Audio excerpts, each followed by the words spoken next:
Good morning to everyone watching this morning. Uh, this is the Four Brothers Storm Team Safety Division with a presentation on winter weather road safety.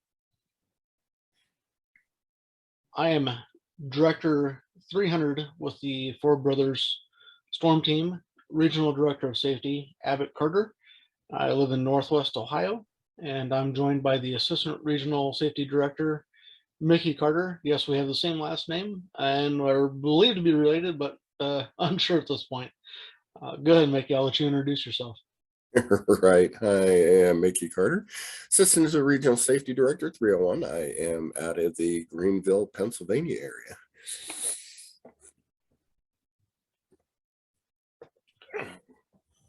All right. So the next slide is just our mission statement. It explains why we're here and why we do what we do. We are all lovers of weather, the good and the bad. We come from unique backgrounds, and our end goal is to provide real-time information to our local communities and also nationwide about hazardous weather to save lives and property. Our goal is to assist the National Weather Service and ground truth, being if that's when the stuff's happening or information after the fact. But our overall goal is safety to our team members as well as the public. And this morning we're just going to go over some different slides about road safety. And I'll go ahead and turn it over to Mickey for the first slide. Yeah, we're going to jump right into some sneaky winter hazards. Conditions that generally you don't think about as you get into the beginning of the winter season and late fall season. And a lot of people are still wishing that warm winter and early fall weather was still around, so they're not thinking about getting ready for the winter time, such as like we see here, rain after a long dry stretch. You're driving on a long dry patch of road and maybe a small system of rain comes through and soaks the road, which will bring up a lot of those oil and debris that will accumulate on the road during the time that it has been dried out. And those oils are impossible to see. And you won't be able to see those, which will create a hazardous driving situation as you're going along.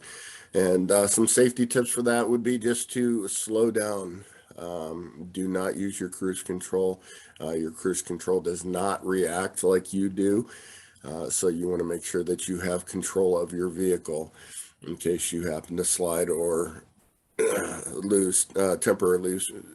temporarily lose control of your vehicle. You want to make sure that you are in control.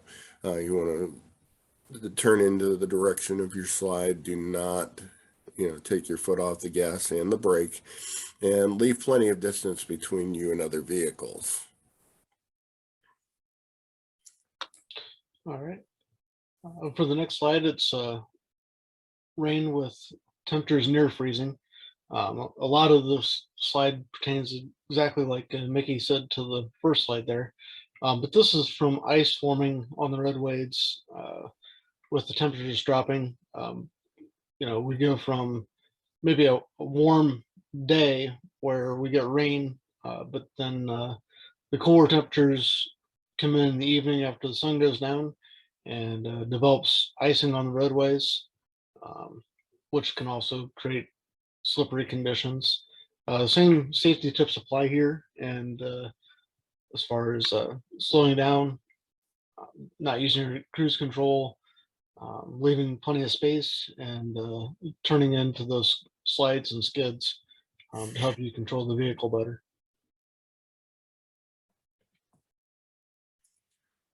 And we're going to spend a little bit extra time on this topic because as we get, and of course, as everybody knows, especially in the eastern and central portions of the country this year, we've had a very active winter. And we have dealt with this in a lot of different areas, such as freezing drizzle or ice. Fine layer of ice that forms during freezing drizzle may be hard to notice on the road. And this is a silent killer. So you want to be very wary when you're driving, especially with ice and freezing rain that's coming down. Um, like the other safety tips, you want to make sure that you just slow down, use a nice manageable safe speed. Never ever use your cruise control in situations like this, especially, and in fact I would advise against it in any type of inclement weather, because you do not have control of your vehicle and your reaction times are different when your vehicle is in cruise control. And again, leave plenty of distance between you and other vehicles. All right. Now we're going to switch just a little bit to freezing rain and sleet. Both are winter precipitation types that are also hazardous.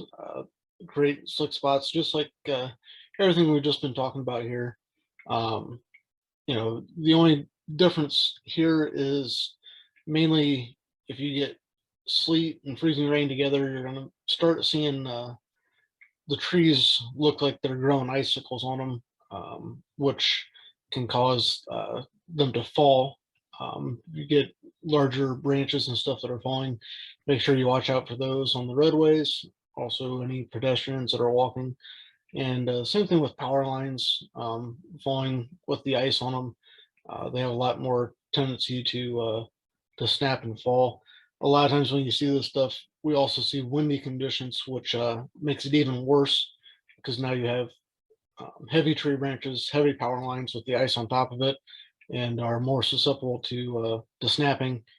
Just remember, anytime you're around live power lines or potentially live power lines, if you're not sure, always act as if it is a live power line. Stay far away from it. That is a reason to contact your local emergency services, 911. Let them know that you do have power lines down. They'll more than likely dispatch either a police officer or fire department, something like that out there until the power company can get there. Exactly. And just a fun fact, up a tenth of an inch of ice can add up to 100 pounds, 100 extra pounds on power lines and tree branches. So that, and imagine if there's more ice, that can add more stress and more weight to those situations, enabling them to fall easier onto the roadways. And here's just an illustration of what we mean when we talk about the different conditions. The rain conditions, frozen precipitation melts and reaches the ground when you have a cold layer up here near the cloud level where the rain, snow, ice starts to fall, and you have a warm layer that reaches all the way to the ground. It will allow that to thaw and fall completely as rain. And then with freezing rain, we end up having a layer of cold air up near the clouds where that precipitation begins to fall. And as it travels through that warm air layer, it allows it to melt and then hits another cold layer of air near the bottom of that, allowing it to refreeze again, falling as freezing rain. Sleet is a mixture of the two, meaning that, again, we have that cold layer of air up top near the cloud level, and we have a very thin layer of warm air, which temporarily melts those particles of water. And then as it passes through that thin layer and it's allowed to freeze again, depending on the particles, droplet size and particle size, it will either, freeze to more snow or ice, depending on how it's falling. And then we have our snow, which is the precipitation starts to fall from the cloud layer in that cold air and continues all the way to ground level through that cold air and comes down as snow. Just a fun little fact about that. You'll hear people talk about grapple, and a lot of times that's going to be between your sleet and your snow.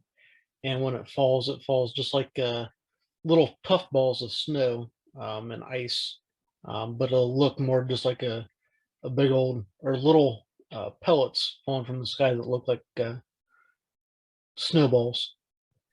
And All right, although they are fun, they also can be dangerous. that's correct.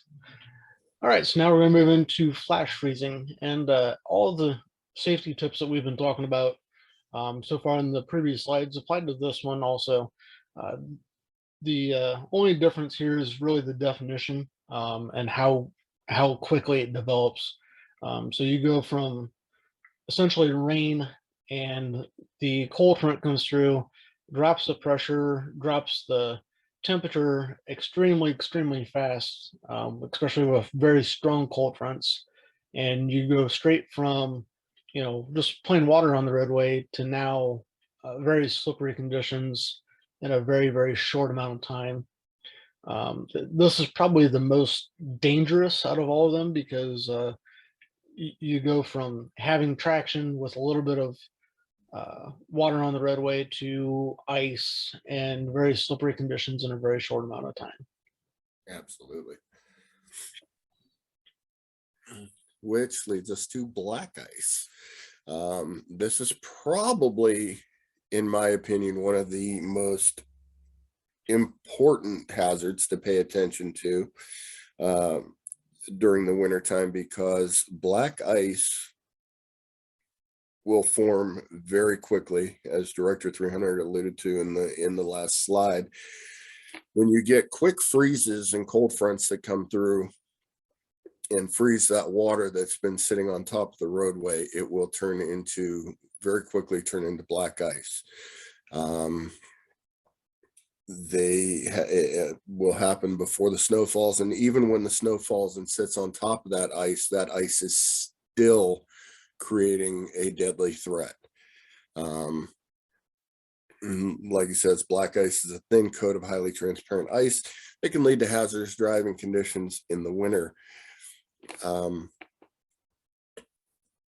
You need to pay very close attention, and a lot of people don't think that, when the first freeze comes through, when you're listening to the National Weather Service or even your local weather reports and they warn of freezes, generally, even when they're warning of temperatures for crops and things like that, it's time to be very aware of the fact that you could end up with black ice on the road.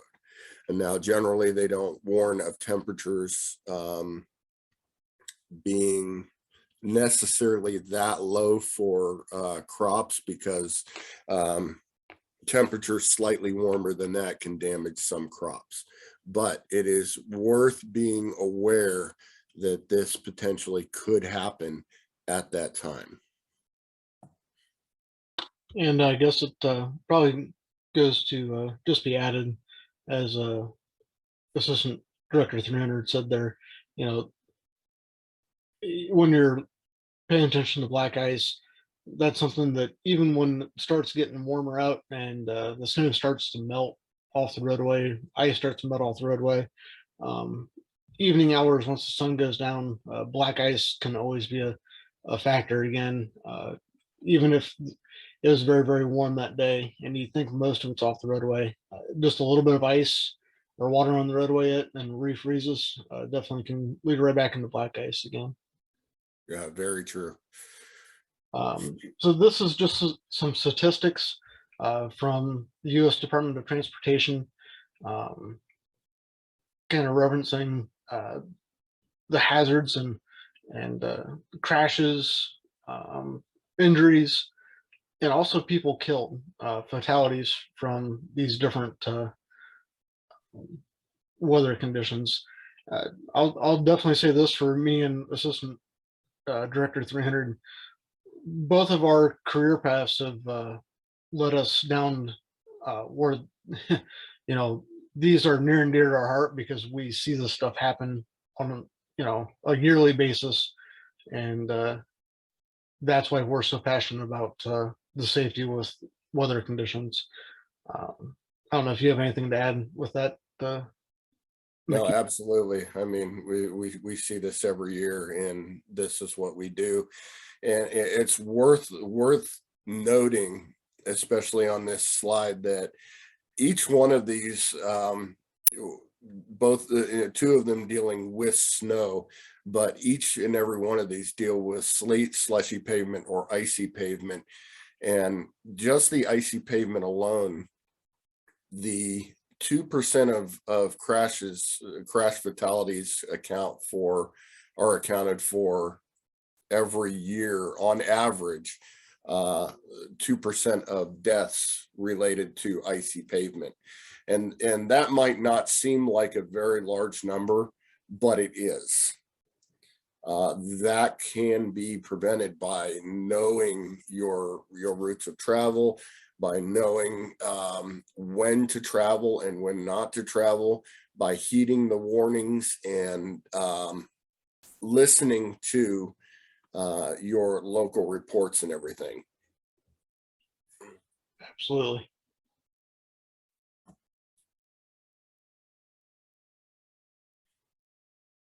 All right, now we'll move on to bridges, which is a very important factor. People do a lot of times do not pay attention to bridges. They are a normal part of the roadway, however, they are not normal. And the reason why that is bridges will freeze first. And of course, the reason they will freeze first is because there is no ground underneath of them to retain the heat that the road has. In this illustration right here, you can see cold air moves above and below the bridge, which cools it from all sides. The road temperature in this situation could be 39 degrees, but the bridge temperature is actually 32 degrees. And it will fall proportionally greater as the temperature falls, which will create ice on bridges well before roadways freeze over. So it is very important for this reason to pay attention when you're traveling. If you see bridge signs coming up, big yellow diamond signs that say bridges freeze before roadways, pay very close attention to that, because it is true. There will be ice, more than likely there will be ice on that bridge that you will not see. And it is very important to pay attention to those signs. We cannot stress this enough, especially with our division, which is safety. We look out for everyone's safety, not just ours, but everyone. It's our duty to try to inform the public about the hazards and the potential dangers of each one of these situations, because not only do we love what we do, but we care about you as well. Absolutely. Absolutely. So this next slide goes along with pretty much everything we've talked about so far. And Mickey hit on this just a little bit ago. You get your first freezes, you get your first snowfalls of the year. Everybody's used to good weather and not really paying attention to the road conditions as much, and being able to drive 60-mile an hour on places where you usually should be driving 50 or 55, and no big deal. We'll go out today, we'll drive just like we did yesterday. Well, when you get that first snowfall, everybody's in that mindset, and I'm just as guilty as probably anybody else that's watching this right now of that. But it's one of those things that's when the majority of our major crashes and problems happen. People start to adjust as they get past this first snowfall or past the initial winter weather, whatever it might be. But just slow down, take your time, and probably the best advice I can give you is be overly cautious for that first snowfall, because other roadway people are not going to be as cautious as you are. and make sure you get to your destination safely. Absolutely. And along with that first snowfall, there's another very dangerous hazard of sun glare, especially in the early mornings of sunrise and the late evenings of sunset. You get that first snow or even ice on the road, the glare from that sun becomes very, very intense, which could diminish your ability to see in traffic as you're driving greatly. So it is very, very important to be aware of that and adjust your driving accordingly. By slowing down, using sunglasses and your car's visor. And again, always you want to leave plenty of distance between you and other vehicles. I see so many people that are in such a hurry every day, all the time, that are, they need to get around somebody, they need to get here, they need to get there. It's not worth your life. It's not worth taking somebody else's life out there on the roadway either. They need to get someplace just like you do. So please be very, very aware of the situations and the conditions that you're driving in. Absolutely, absolutely. For about the next 3 slides, we're going to be talking about the same weather condition, and that's going to be snow squalls. So there's a long history of deadly traffic accidents associated with intense snow events that are accompanied by strong winds and quickly reduced visibility. So these are those times that you're out driving around and all of a sudden you can't see anything. The wind's blowing. You would almost say that you're in a blizzard-like condition. And there's criteria to meet to be called a blizzard, but these can just be very intense drops of snow, and they may not even last very long, but they can be so quick, and that's part of the dangerism in them is your visibility is going to drop rapidly, and you're not going to be able to see stuff around you. If you want to go to the next slide there, Mickey. Absolutely. So, as I said before, there's short, intense bursts of snow and wind. Duration is usually 1 to 3 hours. That's the official definition of them. But they can, impact you very, very quickly. Uh, they're similar to tornadoes or thunderstorm warnings. When they put these warnings out, they need to be heeded immediately. You need to find a place that's safe for you and safe for your family. If you're on a highway, like a major interstate, consider getting off the highway. Go get yourself a cup of coffee, go find some food for a little bit, go use the restroom. All these things are the things to do now instead of being out in the middle of this. As you can see from that top picture, a lot of the accidents that we've seen here recently on major interstates, and these aren't just little pileups. I mean, these are, I don't know about you, Mickey, but I've heard several thousand or several hundreds of cars being involved in some of these accidents, just because of the duration, the amount of cars that are on the roadway. You get several injuries, several deaths. Tons of emergency vehicles are going out to have to respond for this, and we're having roadways shut down for long, long periods of time. But it's Mother Nature. These things are going to happen. Our best bet is to just be as prepared as possible for them, and heed the warnings as they come about. Oh, absolutely. And I will. The reason why we go over this with all of you, there have been numerous snowstorms and squalls that I have chased and followed through my career, and one in particular happened to be up in the Utah area, where something similar to the picture on the right happened with traffic in that situation.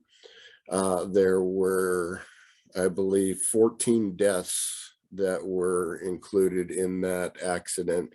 numerous crashes and vehicles colliding and sliding into each other.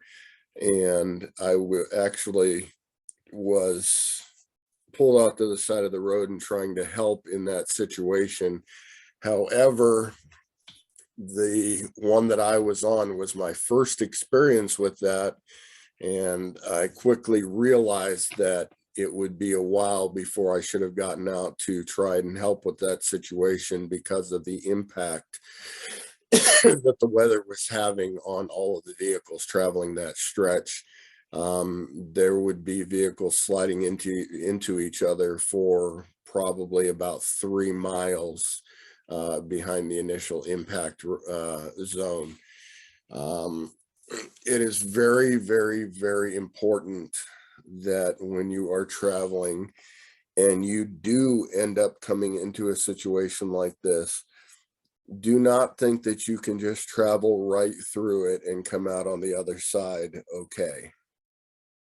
Because and it's not going to happen every time, but there is that chance that it will happen while you are driving. Please be weather aware and be safe.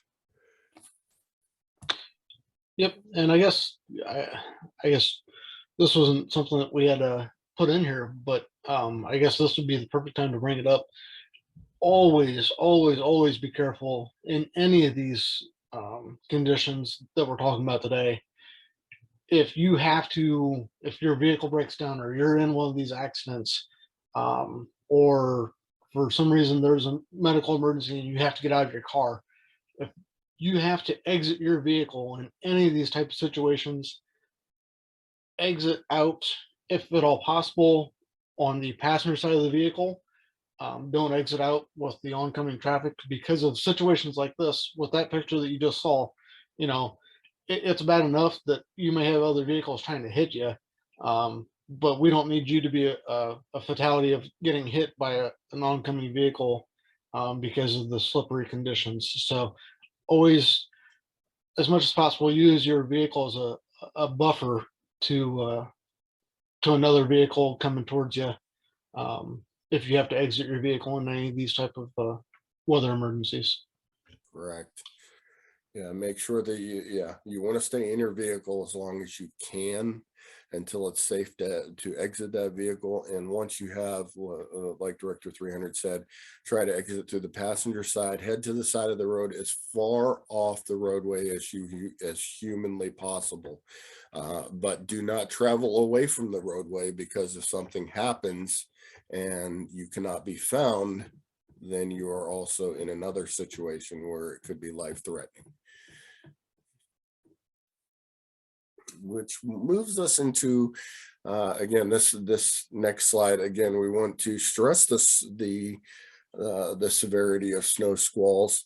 They are an intense but limited duration period of moderate to heavy snowfall, accompanied by strong gusty winds and possibly lightning. The snowfall rates can be very heavy during these snow squalls, so you want to be very wary. You can lose sight of the road very quickly. You can lose sight of traffic, even if they're right in front of you, very quickly. So this is nothing to make light of or think that, oh, I can do this, I can get through it. I've driven through some of these. Or a lot of these. It could just be that one snow squall that's so difficult and so bad to drive through that you don't make it. All right, which leads us to, I guess, the Mack Daddy of snow squalls, which is the blizzard. Blowing and drifting snow, winds of 35-mile-an-hour or plus, visibility of less than a quarter of a mile, and duration of 3 hours. If we think snow squalls are bad, they're bad enough. These are treacherous, to say the least. A lot of you remember the blizzard from '78. I was not old enough to remember that, but I remember my parents talking about it, my grandparents talking about it. Because of my job field, I've heard several of the the safety aspects of that and ways they had to improvise to get rescue vehicles and stuff to different places during that. And I hope we don't have anything like that here in the Midwest for a very, very long time. But it's always a possibility because of the nature of the beast of the area that we live in. But if you would get caught in one of these, um, take every precaution you can. A lot of times, I know like the Blizzard of '78, they didn't know it was coming. It was raining, and then all of a sudden, you wake up to tons of snow on the ground. But if you hear that there's a possibly a blizzard watch or blizzard warning, heed that advice. Make your preparations early.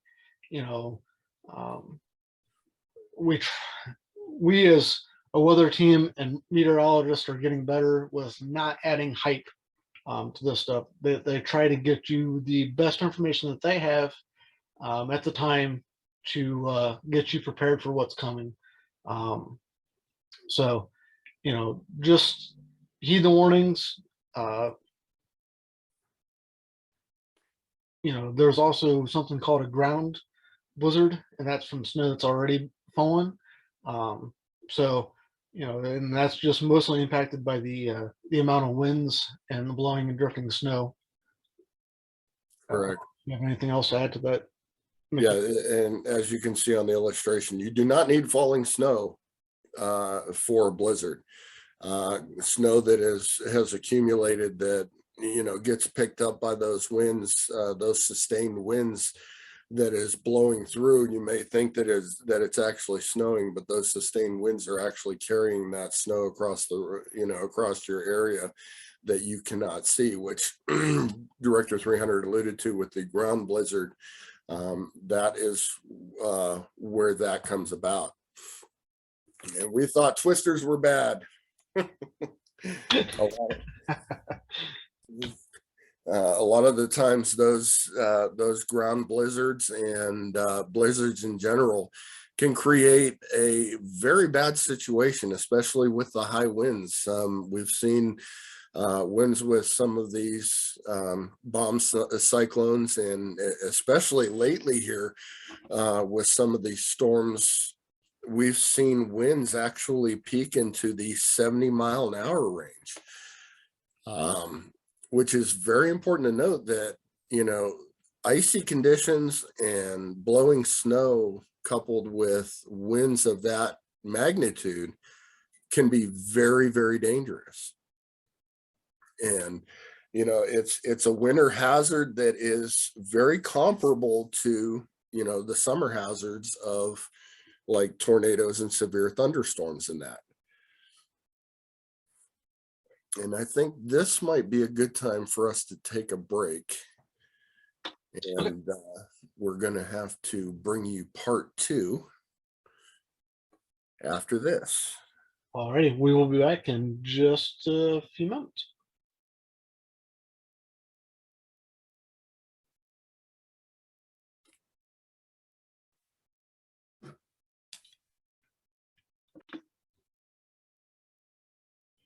All right, and welcome back with the Four Brothers Storm Team Safety Division. We're going to pick back up here with this slide, tell you the difference between a freeze warning and frost advisory. First, we'll start off with the frost advisory, and this translates directly over to our road safety as well. This here is talking about like your plants and stuff like that, but we wanted to use this also to translate over to road safety. Your frost advisory is usually issued when temperatures are around 33 to 36 degrees. With clear skies and light winds over a widespread area during growing season, but this is also at the point where water on the roadways can become frozen in a thin layer to create that black ice or hazardous slippery roads. Contrast that with the freeze warning. When you get a freeze warning, with temperatures of 32 degrees or colder for several hours over a widespread area, you are definitely going to get that icy road condition. Roads will definitely begin to glaze and freeze over if they have any type of precipitation or moisture on the roads. So that's, we wanted to differentiate the two, the advisory and the warning for you. Absolutely. And it also goes without saying that you may see the frost warning or the frost advisory before you actually see any of the other warnings get put out, especially in the fall season. Just know if you see those, what Mickey was talking about there, definitely start paying attention to slippery roadways and stuff that might be out there. Um, so this slide's just talking about some winter driving safety tips. We were hit on quite a few of these earlier with road conditions changing. But before you travel, always make sure you have your vehicle packed and have it ready for safe travels. A lot of these next slides we're going to get into are going to discuss your vehicle and preparations to make with it before you leaving your house, or even before winter hits. Start making these preparations in advance of bad weather coming towards you. Right. And if you're a mom, you generally have that innate response to, when you're going on the road, especially for fairly long trips, you're packing like snacks or stuff for the kids, clothes, jackets, whatever it is. You generally do stuff like that without really thinking too much about it. But people don't generally think about having that weather readiness with their vehicles before they go. And you always want to make sure that you check road conditions. Call 511 or visit your state's Department of Transportation website to check on road conditions. If your Department of Transportation does not have any information on road conditions, there's a problem. Because it is their job to monitor road conditions and make the roads as safely as possible for you. Now, that can't always happen, especially if there's a severe weather situation where the roads are just being quickly inundated and covered with snow or water or whatever else it is. It's not safe for the road workers to be out there either. So, I mean, you can be as upset as you want that the roads aren't clear, but if it's not safe for the road workers to be out there on those roads, they are not going to go out either, which means if they aren't going out, you shouldn't be going out. So you want to make sure that you get your weather forecast and be aware of that. Pack an emergency supply kit and stock your vehicle with a mobile phone, chargers, batteries, blankets, flashlights, first aid kit, high calorie non-perishable food, candles to melt snow for drinking water, things of that nature. And then you also want to make sure your vehicle is ready, checking your batteries, wipers, coolant, and other systems in your vehicle. Make sure your tires have good tread. We're going to be talking about that here in I believe it's one of the next couple of slides. So you just want to be very weather aware and as ready for any situation as you can possibly be.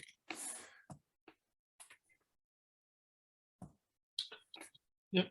So as Mickey was talking about there with the tires and stuff, you can look at these pictures here. You look at a brand new tire versus a worn tire. These are going to make a difference on how much traction you have on the roadway and how much friction there is between you and that pavement. You get into these slippery conditions, the more friction you can create with that roadway with the ice even in between it, the better, because it's what's holding you to that roadway and gives you the best amount of control for your vehicle. Um, you know, I don't know if you have anything to add to that. Yeah, Mickey? the tires are very important for your travels and your safety on the roadways. Um, Tires are not going to stop everything, especially if you're traveling on ice. It does not matter if you have the best tires in the world. Knobby tires and tires, chains and stuff like that are made to travel in those conditions. But even a lot of the times on ice, you will still have situations where you will slide. Um, if you want to check your tread depth, a good trick for that is use a penny. Use a penny and put it inside the tread depth. If the tread is up to Mr. Lincoln's head or higher, you've got pretty good tread depth. If you are about halfway down on the penny, your tread depth is starting to get severely worn, and it is recommended that you either rotate or get newer tires. So tread on your tires is very, very important to pay attention to. A lot of people do not do that. And I understand that, rubber is expensive these days and the prices of tires are going up and up and up. But for the safety of you and your family, it is very important and imperative that you keep your tires in decent shape. Pay attention to the air pressure in your tires. And check your tires when they're cold to make sure you have the proper air temperature in your tires, and then checking them again after they've heated up after you traveled for a while to make sure that the temperature or the air pressure in your tires is uniform all the way around. So those are just some safety tips and tricks to get good life out of your tires. Absolutely. So these are just some other basic items that you'd want to carry in your vehicle in case of disaster or treacherous road conditions. As Assistant 300 was saying earlier, carrying your basic extra snacks. You know, a lot of times I've got kids, you pack snacks for them. Not a bad idea to pack some extra snacks maybe for you and anyone else traveling with you, just in case you would get stuck for a little bit. Uh, a gallon of water per person per day for 7 days for drinking and sanitation, not an all bad idea. Um, Flashlight, not only carrying a flashlight, but check the batteries in the flashlight, make sure that they're new or still in very good working condition. There's no corrosion on those contacts because you may have a flashlight with you, but if it's got corrosion on it on the battery and stuff, it's not going to be doing you any good if you're stuck out there. First aid kit. Uh, if you have not taken a basic first aid class, it's not a bad idea uh, to even take one of those, just so you are familiar with the stuff that's in your first aid kit, how to use it. If you get into an accident or something on the roadway, you have a basic idea on how to provide first aid to yourself or even somebody else on the roadway. Extra batteries in case the batteries that you do have are not working or inoperable. A whistle. So you get stuck out there somewhere, like Mickey was saying earlier, they're not able to find you, but you have that whistle with you and you're trapped underneath something. You can blow that whistle, and I'm guaranteeing you they're going to hear that whistle long before they hear you cry or yell. Yelling takes a lot of energy. Sure, whistling does too, but that whistle is a little bit easier on your vocal cords, especially if you have to do it for a prolonged period of time. Um, Dust masks. The reason the dust masks for me are a good thing is you get out in that blowing snow and you've got that stuff, that snow and stuff pushing across your face. Um, there's nothing worse than being out in that stuff kicking up in your face and freezing your face, and then trying to talk to somebody, that dust mask is there to help block some of that for you. Um, Plastic shearing and duct tape.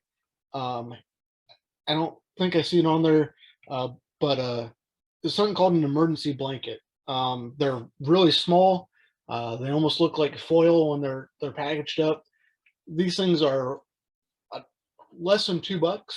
You can get them on Amazon. You can get them at your local survival place or camping place. Um, but they do an awesome job of keeping you warm, and you can pack them anywhere. They're small, compact. Throw a couple in your glove box or something like that. They will keep you warm if you're out there in a prolonged time in cold weather and don't have a whole lot of anything else to keep you warm. Um, Towelettes, garbage bags, plastic ties, um, wrench and pliers. Basic little things like that in case your battery or something like that, if you have to change it while you're out in the middle of the roadway. None of us ever want to be in that predicament, but that seems to be the time that it happens is when it's the worst out.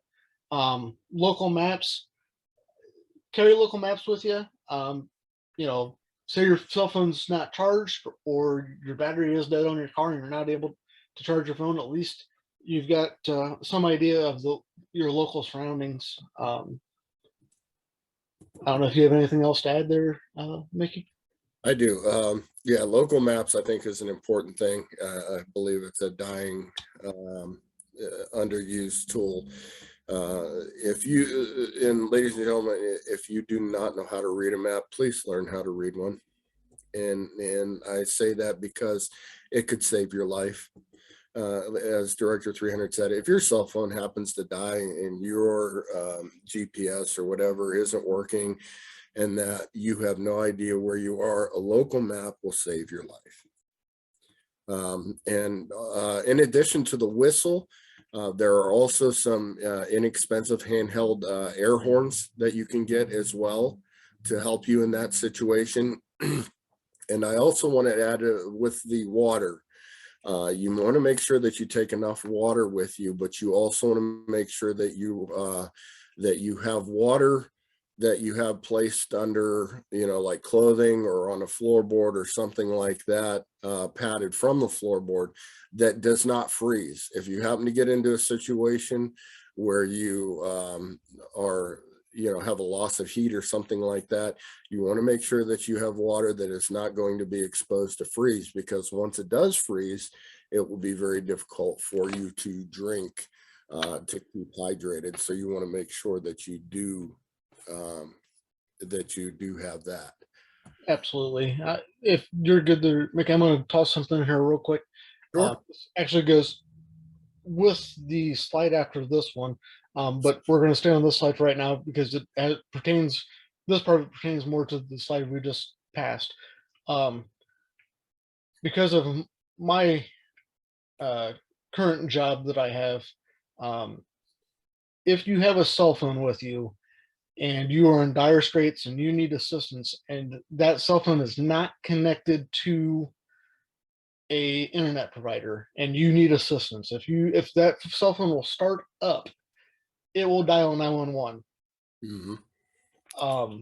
It may be hard for them to figure out exactly where you're at, but with most of the newer cell phones and stuff like that, they can get a very good idea of what part of the roadway you're on. So if you need help and you have a cell phone, but it's not connected to a wireless provider and you're like, well, I got rid of my plan and stuff, but I still have the cell phone in here. If it turns on, try dial 911. It will get you through to somebody. Right. Very, very good thing to know.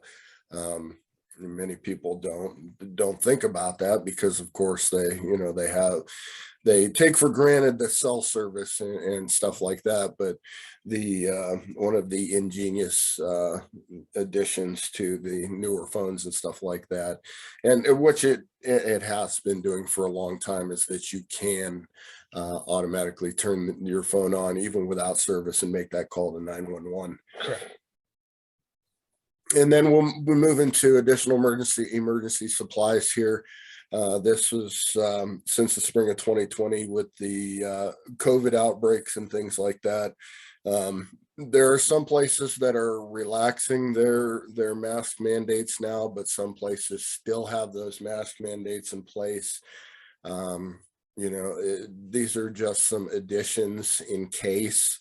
And you also want to make sure that you're prepared for, like with non-prescription medications, pain relievers, antidiarrheal medication, antacids or laxatives. If you have any of those things that you take on a general regular basis, eyeglasses, contact lenses, bottles, diapers, wipes, and diaper rash cream, all very important things.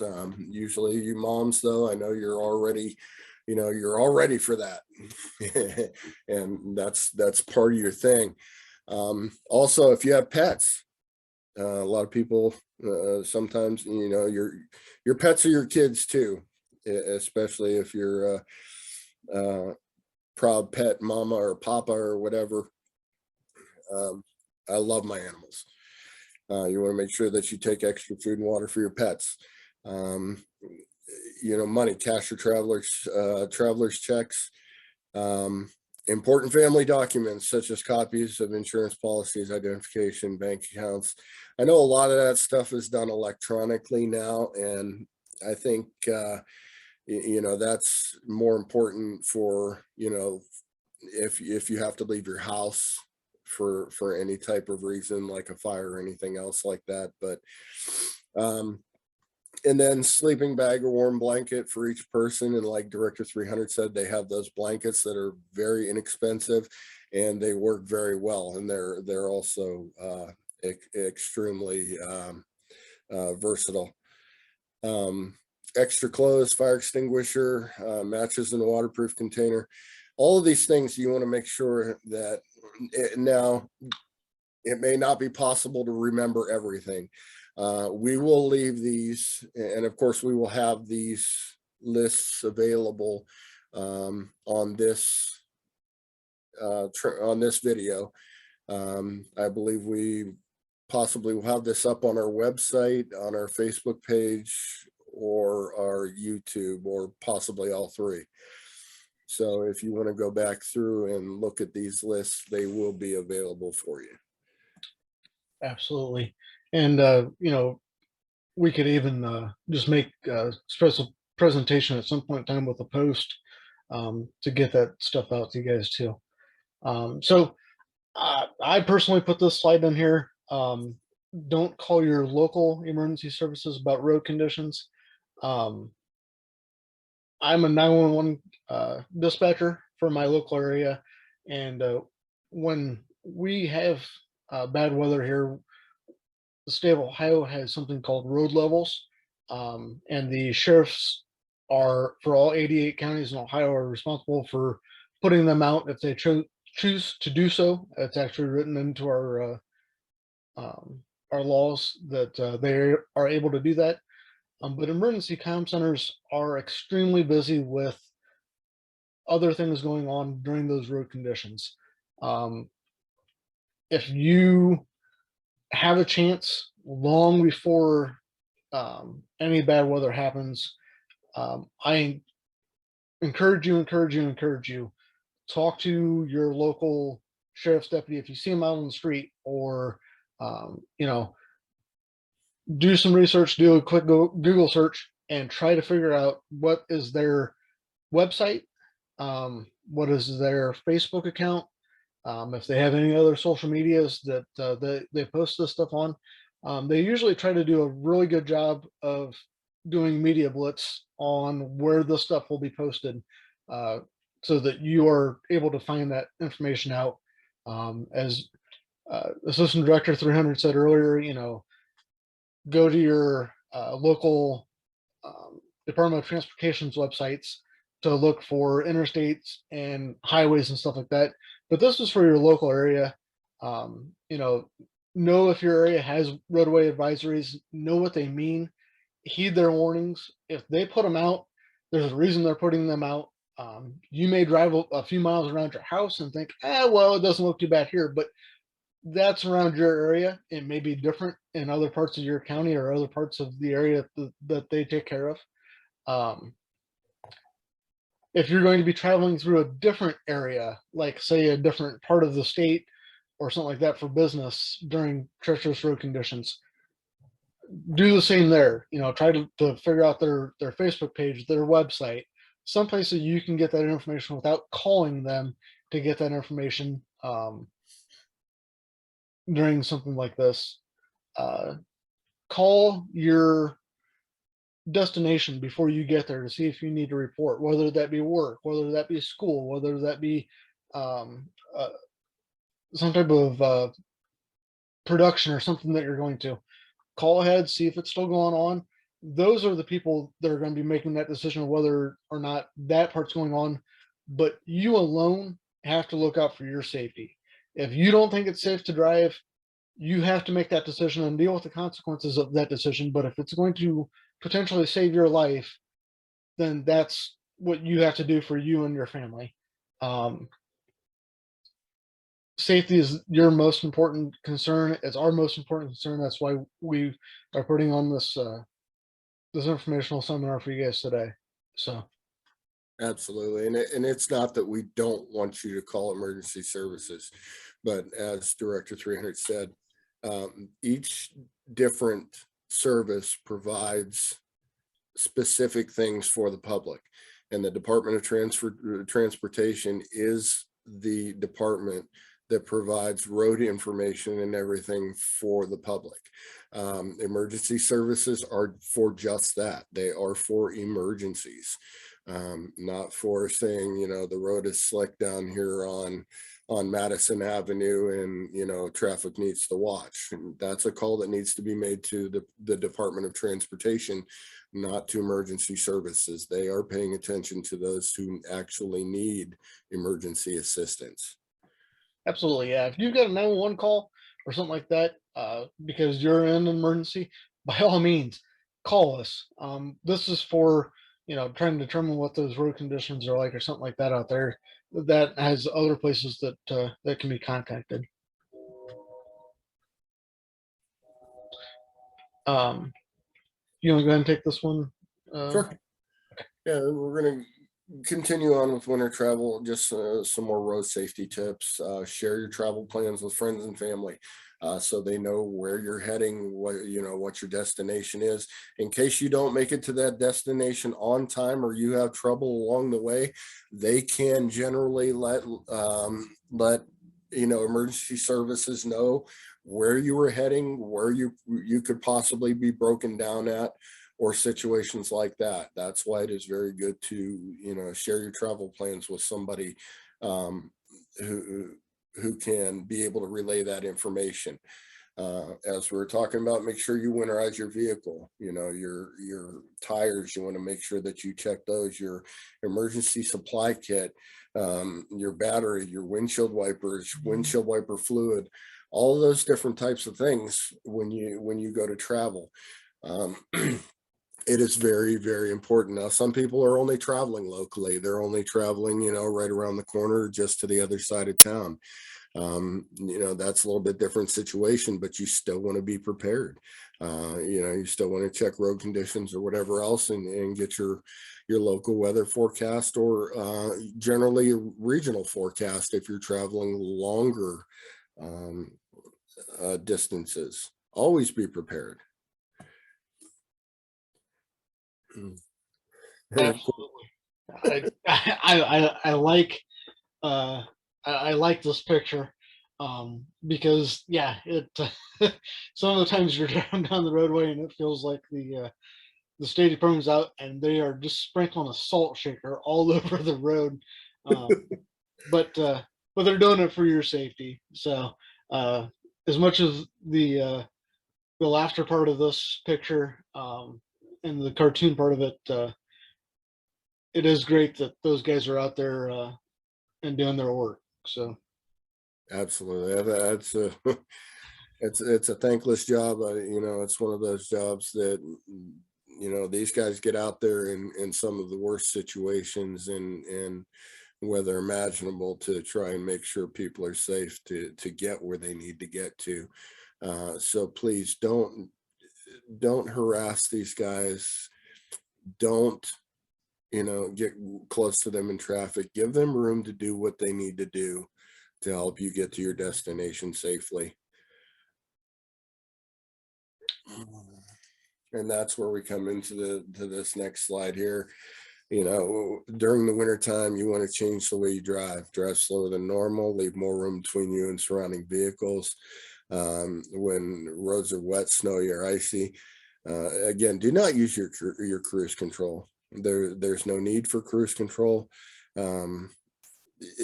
especially since traffic is going to be doing all kinds of weird, wacky, and difficult things. You're not going to be able to sustainably use your cruise control for a long period of time anyhow. So there's no need for it. Also hesitate braking quickly or taking sharp turns. And as I said, do not crowd the plow. All right. The roadway behind active plows is safer to drive on because they are plowing that snow away, and most oftentimes using salt or liquid solution that a lot of them are going to now. It's a brine solution. This is to make these roadways safer. And again, stay alert. Make sure you keep your gas tank over half full. Keep a close eye on road conditions, which may change rapidly in those snow, squall, or blizzard situations that we talked about. And take breaks when you need to. Don't overdo it. Don't drive tired, and don't drive aggressively, so that you're able to stay focused on the road and you're able to watch other drivers as well as paying attention to what you're doing on the road. Absolutely. Even some driving tips. Try to prevent a bad situation from getting worse. Yeah, if you're involved in an accident, get your vehicle pulled as far off the roadway as possible that's safe for you. I know sometimes with the snow and stuff, it may not be safe to pull it completely off the roadway. But if you're not pulling it completely off the roadway, definitely make sure your hazard lights are on, and flares, reflectors, flashlights. Try to keep other drivers warned. Um, you know, that is a time to call 911, and let the police and fire and EMS know that you were involved in an accident. They'll send the proper response to help you out. So, you know, if you're involved in a multi-vehicle accident and you're okay, again, do so safely if at all possible. Maybe check on the other driver, make sure they're all right. Um, Avoid risky driving behavior, just like 300 Assistant Director 300 was talking about with the other side. But never text and drive, or especially with these type of things. May not be the best time to make a phone call even while you're driving. I know there's hand-free stuff out there. My vehicle's got hand-free stuff on there through Bluetooth, so I can talk to my phone. But the reason that we say that is, you're driving down the road. The roads are already treacherous that you're driving on, and when you're talking on that phone, you're pulling your mental capacity away from paying attention to that roadway. That on a normal day may not be quite as bad, but now you're adding other factors in that your brain needs to try to prepare for, for shorter distances and stuff like that. Sudden stops of other vehicles in front of you may not be the best time for you to be making those phone calls. Never a good idea to use drug or alcohol while you're driving in the first place. But for all the same reasons I just gave, definitely weather is just makes it that much more of a higher risk factor of you driving. Always wear your seatbelt. That's what keeps you in. That's what's holding you back in that vehicle. So, Absolutely. And we wanted to bring you back to the statistics here of, I believe this is a very important part. each year 24% of weather-related vehicle crashes occur on snowy, slushy, or icy pavement, and 15% happen during snowfall or sleet. It's very important to pay attention to these statistics and the warnings again, and this goes back to the warnings and advisories that are put out there. We do this pretty much every day of our lives. We live this because of what we do and the experience that we have with this team, which I absolutely love. And each and every one of us have seen so many things out there, especially with the picture depicted on this slide right here. This is why we do what we do. And it's so disheartening when we help to put out warnings and give ground truth information to the National Weather Service and Skywarn, and do help with the different aspects of winter weather, severe storm season weather, whatever it may be, where we see that people did not heed the warnings or the advisories that were put out. And this is a direct result of that. And it is very disheartening to us. We take that, personally, because we love being able to help you to stay safe. That's our job. And each and every one of us are volunteers with this team. We don't make money doing it, but we do it because we love doing it, and we want to see people stay safe. Absolutely. Between the two of us and the entire rest of the team, this is why we got involved with this stuff. A lot of times we think, oh, weather team, they're involved with storm spotter for tornadoes and stuff like that. But this is the flip side of that. It's not just in the summer months and the nasty weather that comes with severe storms and stuff like that. This is the other side of the coin of the winter conditions that also draw us into helping people. The next slide just talks a little bit more about avoiding accidents. Being an aggressive driver, but being an aggressive driver to prevent yourself or somebody else from getting in an accident as much as possible is what is meant by being an aggressive driver. If you start going into a skid, as Assistant Director 300 said before, turn into the skid. That's going to help you get the best traction, so you can get back at least on some solid pavement, or at least get some traction underneath your vehicle to get you moving in a safe direction, and get out of the roadway. Try to slow and reduce your speeds. It says, by 10 or 20 miles per hour. If you're going slow and cars are passing you, but that's as safe as you feel that you can travel, that's what you got to do. That's keeping you safe. And if they're trying to pass you on slick roadways, more power to them. But don't worry about them. Worry about yourself and getting you to where you need to get to safely. There shouldn't be a hurry in bad road conditions. Hurry is what cause accidents. Absolutely. And if if you find yourself in an accident and you're on the side of the road and you're safe, as you can see in this picture, you have a few cars that are sitting off to the side of the road.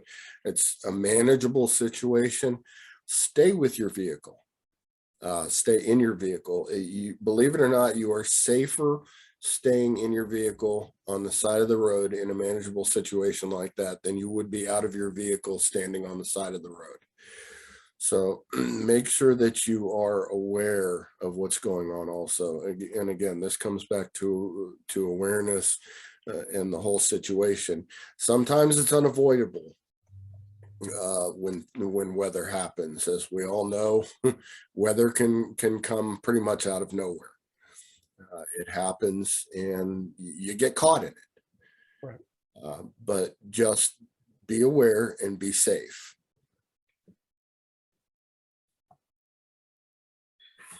This is the credits for the pictures and stuff in our presentation today. And If you'd like to visit any one of these websites, each and every one of the photos and credits are either marked in the slides or here on this page. If you'd like to visit any of these websites for more information, please do so. We encourage you to get as much information as you possibly can to keep you and your family safe. absolutely. And this is our social media accounts for the Four Brothers Storm Team. Definitely check us out. Give us a follow, give us a like. I know the YouTube channel there might be kind of hard to write down, but just do a search for Four Brothers Storm Team, and we'll pop up with our insignia there on the right hand side, or our logo there on the right hand side, and definitely check out some other videos that we put out there. We try to make this enjoyable and fun as much as trying to be serious about a serious subject, but we all enjoy some good laughter too. So Absolutely. Yeah, hopefully you all found this informational. And again, it's what we do. We love to help keep the public safe. And we're always looking for like-minded people that want to join our community as well, and learn how to keep their family safe and learn about the weather. So if you'd like to join us, check out one of our social media accounts, give us a holler, talk to someone about becoming a member of the Four Brothers Storm Team to learn about weather and safety. And we'd love to see you. absolutely. Hey, I wanted to say thank you to Mickey. He did a lot of work on this and did an awesome job. So thank you for putting this together, and everybody have a great and wonderful day. Stay safe. And again, like Mickey said, if you're interested in joining the team, definitely hit us up. Everyone have a wonderful day.